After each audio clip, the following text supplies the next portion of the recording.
teman pemilih, bertemu kembali kita di Ngopi bareng KPU. Ngobrol penuh informasi bareng KPU Provinsi Sumatera Selatan.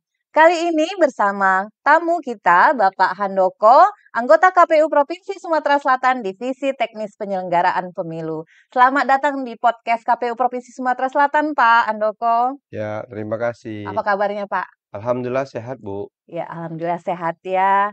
Jadi kali ini Pak, kita akan membahas tentang PAW. Tapi sebelum kita ke PAW, kita tanyakan dulu dengan Bapak, kegiatan apa sih Pak yang dilakukan KPU Provinsi Sumatera Selatan pasca pemilu dan pemilihan, terutama di bagian divisi teknis penyelenggaraan pemilu? Ya, kalau kegiatan di KPU, terutama KPU Provinsi Sumatera Selatan, ketika pasca pemilu dan pemilihan itu, terutama di sisi teknis penyelenggaraan pemilu, itu ada dua yang utama. Pertama adalah pengganti antar waktu, yang kedua pendataan pengurus partai politik. Jadi ada pemutakhiran data partai politik Iya, ya Pak ya? ya nanti pemutahiran itu ya ada partai politik yang SK-nya diupdate dan sebagainya itu kan masuknya ke sipol nanti kan. Oh iya, itu secara berkala atau per Iya, semester Pak? secara berkala dilakukan oleh itu kan partai politik yang memasukkannya ke Oh iya, yang ya mengusulkan ada perubahan ada itu ya Pak perubahan ya? ini pengurus itu kan. Hmm. Sifatnya kita ini kan hanya mendatakan saja bahwa ini ada proses perubahan dari pengurus partai politik. Baik, kita menerima usulan dari perubahan tadi ya Pak Iya. ya. Selain itu ada kegiatan apa lagi Pak di divisi teknis? Iya, pengganti antar waktu DPRD provinsi dan DPRD kabupaten kota di tingkat KPU kabupaten kota. Yang di awal Juli itu ada pengajuan ya Pak dan sudah diselesaikan ya Pak ya? Iya, awal Juli ada pengajuan dari pimpinan DPR kepada KPU Sumatera Selatan. Itu ada proses penggantian antar waktu anggota DPRD Provinsi Sumatera Selatan. Kan orang melakukan pergantian antar waktu ini kan ada tiga. Iya. Pertama dia meninggal dunia, yang kedua mengundurkan diri, yang terakhir diberhentikan oleh partai politik. Ya, jadi ada 3 itu ya, Iya, kalau kasus di Sumatera Selatan kemarin itu ada meninggal meninggal dunia. dunia ya, jadi Ya, harus artinya tidak diberhentikan. memenuhi syarat karena yang bersangkutan anggota DPRD-nya itu meninggal dunia. Baik Pak, Bapak sebelum kita lebih lanjut membahas tentang PAW, itu orang awam bilangnya PAW pengganti antar waktu atau penggantian antar waktu, Pak? Ya, dua-duanya, Pak. Kalau pergantian antar waktu itu lebih kepada prosesnya. Ya. Kalau pengganti antar waktu itu bicara orangnya. Jadi duanya itu ada di dalam aturan di KPU seperti Iya, itu. baik dasarnya itu hukumnya apa ya? Dasar hukumnya apa? Iya, kalau Bisa dasar hukum dijelaskan. PAW ini adalah pertama Undang-Undang MD3. Undang Ya. MD3 nomor 17 tahun 2014 diubah menjadi Undang-Undang MD3 nomor 13 tahun 2000. Nah, dilanjut di PKPU 6 tahun 2017 dan diubah menjadi PKPU 6 tahun 2019 tentang proses pergantian antar waktu DPR, DPRD provinsi, DPR kabupaten kota, dan DPD. Oh, itu diatur di dalam peraturan itu Iya, ya, Pak? diatur di undang-undang dan di PKPU. Nah, proses atau mekanisme PAW di dalam dasar hukum itu apa aja, Pak? Iya, sederhananya Pak, ini Mbak Nena, Ya. yang dilakukan KPU adalah ketika KPU menerima surat dari pimpinan DPRD provinsi atau pimpinan DPRD kabupaten kota, ya kalau KPU RI itu kan biasa pimpinan pimpinan DPR RI ya Ya, kan. DPR Nah, RI. kalau di contoh di Sumatera Selatan itu seperti kemarin ya Iya, yang meninggal dunia. ya. Ya, itu pimpinan DPR bersurat ke KPU KPU. Sumatera Selatan meminta siapa suara terbanyak pengganti antar waktu yang meninggal dunia. Jadi KPU menerima surat itu, nah KPU menindaklanjutinya selama 5 hari setelah surat itu diterima dan setelah diterima dan itu 5 hari kerja Iya, setelah surat itu diterima dari pimpinan DPR. Jadi 5 hari 5 dibutuhkan hari. KPU. Kalau misalnya lebih cepat bagaimana, Pak? Iya, lebih cepat, Lebih baik lebih ya? baik. Ya, Tapi posisinya 5 hari itu karena kita butuh macam-macam. Pertama, data pendukungnya mau ya, dilihat, ya benar enggak yang meninggal dunia ini adalah calon anggota DPRD yang sesuai dengan SK calon terpilih sudah ditetapkan sebelumnya ya. seperti itu. ataukah Disandingkan dengan SK yang lama ya, Pak, iya ya? tetap disandingkan karena kita di penyelenggara ini harus sifatnya kehati-hatian, tidak sembrono kalau bahasa di Iya, Sumatera benar, Pak. Selatan tidak sembrono saja menerima proses, bahaya itu. Iya, Bisa jadi kita kita harus ada data dipidana, ya, Pak, ya? iya bisa dipidana, bisa dietik Iya, seperti benar. itu. Minimal kita harus by data seperti itu. Oke, jadi prosesnya itu kita menerima surat dulu dari DPRD. Dari pimpinan Iya, DPR, KPU punya waktu 5 hari menindaklanjuti hari kerja dari surat itu diterima. Jadi kami menerima, kita terima contoh. Kan biasanya pimpinan DPR itu kan ada surat dari DPP dulu ya iya, kan.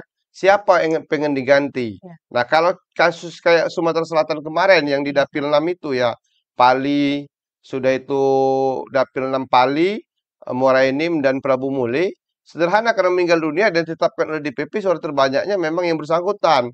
Jadi tidak butuh banyak, hanya kita klarifikasi yang bersangkutan atau klarifikasi kalau ada keluarganya yang meninggal dunia. Karena walaupun kita ini kan nggak tahu meninggal dunia atau tidak yang bersangkutan ya kan. benar. Setidaknya dari keterangan DPW Iya, bahwa yang bersangkutan memang sudah meninggal meninggal. dunia. Berarti langkah selanjutnya adalah kita klarifikasi orang yang akan Ya, di-PLT. yang diajukan oleh pimpinan DPR itu. Kan Iya, bisa saja gini, yang diajukan itu kan berbeda nama, suara terbanyaknya contoh kan, iya, suara terbanyak itu adalah saya. Tetapi oleh pimpinan DPR itu suara terbanyaknya karena berdasarkan DPP itu Mbak Nena. Ah, iya. ini kan repot ke Oke. kita. Ada case seperti itu bisa Iya, terjadi bisa ya? terjadi. Nah, saya menggugat karena suara terbanyak adalah saya. Hmm. Nah, ini kan bisa berdampak hukum nantinya ketika saya menggugat saya tidak terima itu.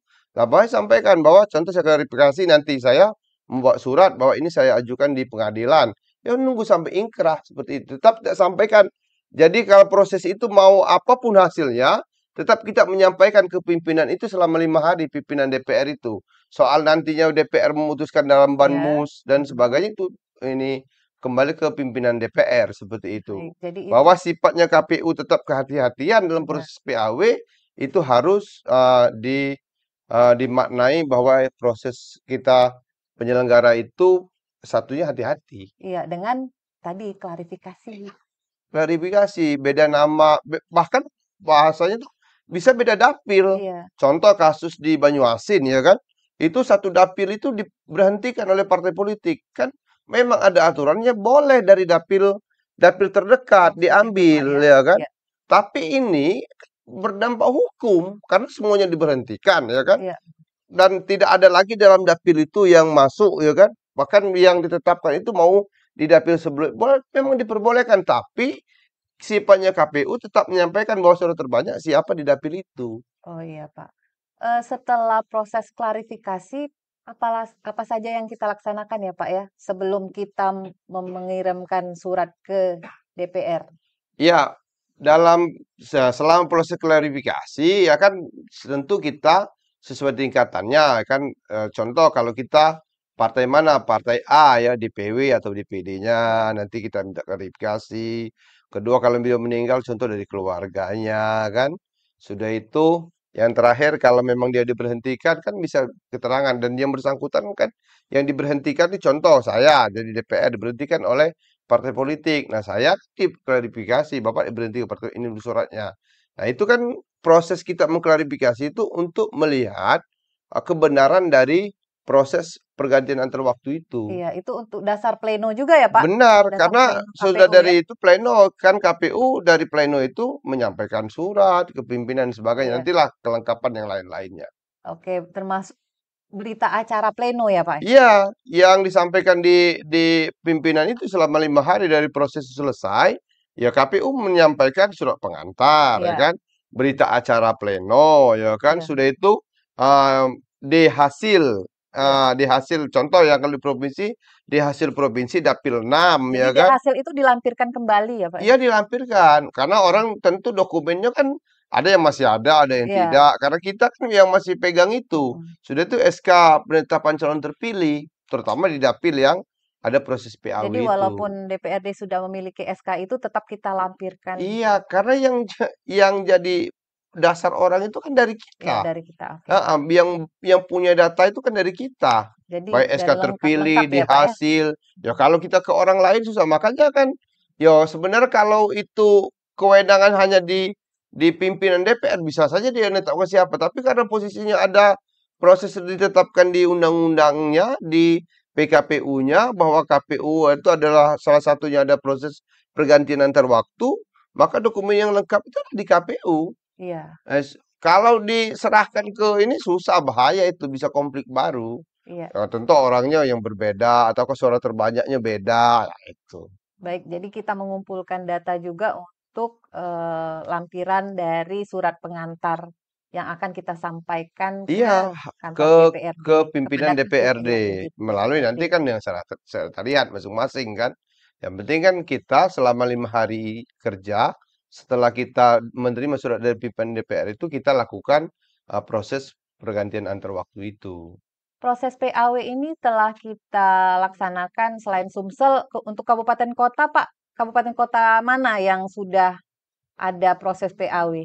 Ya, kalau ada proses PAW contoh Kota Palembang. Sudah ada ya, Pak Ya ya? sudah ada Itu Palembang karena alasannya karena apa, Pak? alasannya karena yang pertama yang bersangkutan itu awalnya memang yang bersangkutan itu ditetapkan menjadi apa tuh tersangka ya kan. Iya, Lalu yang bersangkutan membuat surat pengunduran diri kan bisa karena atas permintaan sendiri mengundurkan diri. iya mengundurkan diri. Diperbolehkan ataukah diberhentikan oleh partai politik. Baik, Pak. Terima kasih atas penjelasannya Iya, mengenai PAW ini. Ini sangat menambah wawasan teman pemilih mengenai PAW. Apa sih PAW itu? Jadi mereka mungkin mengerti dengan penjelasan Pak Handoko gitu. iya. Ya, pada intinya proses ya PAW ini kan diatur di dalam undang-undang, diatur dalam PKPU. Jadi kita, terutama KPU ya, KPU Sumatera Selatan, ya bekerja dengan sesuai dengan aturan itu. Jadi Iya, nggak bisa keluar dari koridor itu. harus sesuai dengan dasar hukumnya Iya tadi harus ya, dasar Pak? hukum itu. Kalau keluar dari dasar hukum itu kita bisa dipidana orang, Iya, bisa kena jadi kode etik, etik benar, seperti Pak. itu. Artinya KPU juga dalam proses PAW itu harus ada sifat kehati-hatian. Iya, Enggak boleh sembrono lah bahasa orang seperti itu. Iya. iya dengan klarifikasi, dengan data, Klarifikasi, mengumpulkan data yang data yang akurat. lama Iya. seperti diambil lagi seperti itu. Iya, baik, Pak. Terima kasih Pak Handoko atas penjelasannya Oke. dan nanti akan kita bertemu lagi dengan topik yang berbeda. Baik, teman pemilih, demikianlah podcast KPU Provinsi Sumatera Selatan pada hari ini. Kita akan berjumpa di podcast KPU Provinsi Sumatera Selatan selanjutnya. Sampai jumpa.